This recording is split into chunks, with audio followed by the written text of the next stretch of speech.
For my term paper, I compared the attitudes and fears people have for computers and our increased dependency on technology like the internet to the fears people had during similar times of dramatic technological advances, the agricultural revolution and the industrial revolution. My research focused on the concern that we will not be able to manage the consequences of this new technology and the fear of job loss to machines.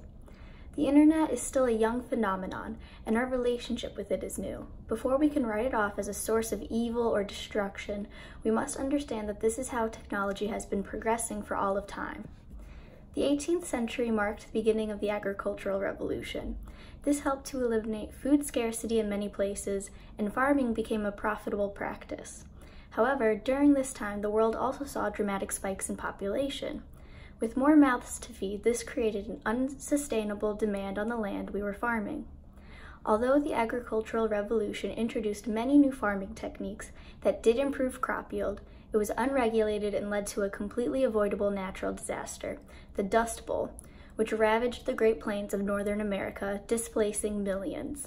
However, since then, government regulations have been enforced, and new farming techniques have led to the better farming methods that we see today.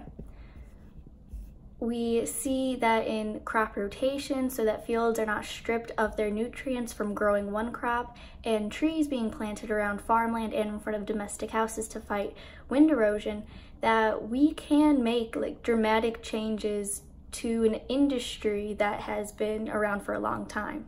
And according to Kleppel, emergent agriculture is grounded in the philosophies of sustainability, local production, and the values of small-scale farming practices. The emergent agricultural values the crafts of the land and engender not simply the ability to produce food, but the ability to produce safe, nutritious food for dozens, hundreds, even thousands of consumers, and to do so in a manner that does not deplete the earth, that is profitable for the producer and humane to the organisms in one's care. Later came the Industrial Revolution. In many ways, it improved people's quality of life as more materials and products were available for purchases. But it was not without its difficulties. Factory accidents were commonplace, serious injuries like amputations and tragedies like death were happening regularly. Children also had to work in these conditions. Workers had no rights and earned little pay. As a result, for families to survive, children were also put to work in these hazardous factories. Furthermore, as technology advanced rapidly during this time, workers feared losing their jobs to machines that were more efficient. Much of this changed once the general public was made aware of what went on in factories. Reporters began documenting the accidents and utilizing photography to show the horrors of this unregulated work environment.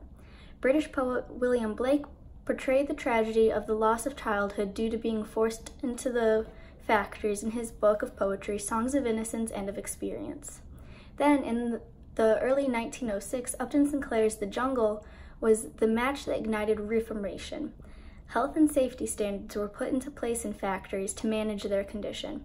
This watchdog role of journalists and other writers, coupled with the formation of unions, gave workers rights. Now we reach today, the technological revolution. Again, people are afraid that we cannot handle the internet access and the way it has filtered into every aspect of our lives, whether it is social media or applying for jobs through Indeed.com and other platforms. There are fears of it creating a social desert, a metaphorical and modern-day equivalent of the Dust Bowl. They are also afraid that new tech, like artificial intelligence, will steal their jobs. These are all fears we have faced and overcame in the past. Studies have shown that online presence helps maintain real-life relationships. According to Mary Chaco, a large body of research now indicates that the more people use the internet and digital media, the more social contact they have with their existing friends. In addition, AI will be replacing humans, but like how labor-saving machines decrease the number of workers needed to complete jobs in factories in the past, AI will also be replacing workers in repetitive work and is already taking over simple, repetitive jobs, and as it continues to advance, will one day take over white-collar jobs as well. But this does not mean the demise of man. Kai-Fu Lee is an AI expert, and he assures that people and AI can thrive together. The jobs of the future, says Lee, will require creative, compassionate, and empathetic leaders who create trust, build teams, inspire service, and communicate effectively. These comforting words from a man who works personally with the technology contrasts the narrative fear-mongers would have us all believe. Technology is not our enemy, it is our tool to yield at our own discretion.